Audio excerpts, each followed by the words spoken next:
ఓం శ్రీ గురుభ్యో నమః. ఓం శ్రీ మాత్రే నమః. మార్చి 18వ తేదీ అమావాస్య.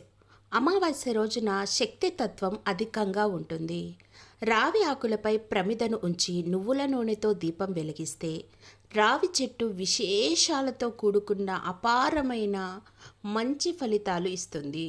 శాపాలు, దోషాలు, పూర్వజన్మ కర్మలను ఈ రావి చెట్టు తొలగించగలదు.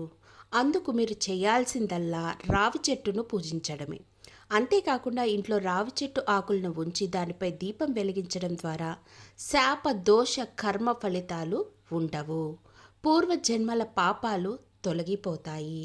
రావి చెట్టు ఆకులను తీసుకొచ్చి దానిపై ప్రమిదలను ఉంచి నువ్వుల నూనెతో దీపం వెలిగించే వారికి అనుకున్న కార్యాలు దిగ్విజయంగా పూర్తవుతాయి. శనిగ్రహ దోషాలు, సర్పదోషాలు, రాహు కేతు దోషాలు, నవగ్రహ దోషాలు తొలగిపోతాయి. అలాగే సోమవారం జన్మించిన వారు రావి ఆకులు మూడింటిపై నువ్వుల నూనెతో ప్రమిదల ద్వారా దీపం వెలిగించాలి. మంగళవారం జన్మించిన జాతకులు 2 దీపాలు రావి ఆకుల మీద వెలిగించాలి. బుధవారం జన్మించిన జాతకులు 3 దీపాలు రావి ఆకుల మీద వెలిగించాలి. గురువారం జన్మించిన వారు రావి ఆకులపై 5 దీపాలు వెలిగించాలి. శుక్రవారం జన్మించిన వారు 6 దీపాలను వెలిగించాలి. శనివారం జన్మించిన వారు 9 దీపాలు రావి ఆకులపైన వెలిగించాలి.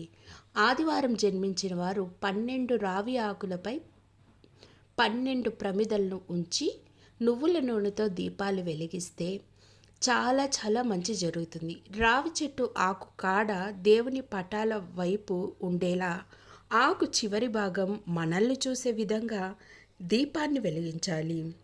దీపం వెలిగించాక ఆ దీపం ముందుకు కూర్చొని దోషాలన్నీ తొలగిపోవాలని ప్రార్థించాలి. ఇలా చేస్తే దోషాలు తొలగి శుభ ఫలితాలు కలుగుతాయి.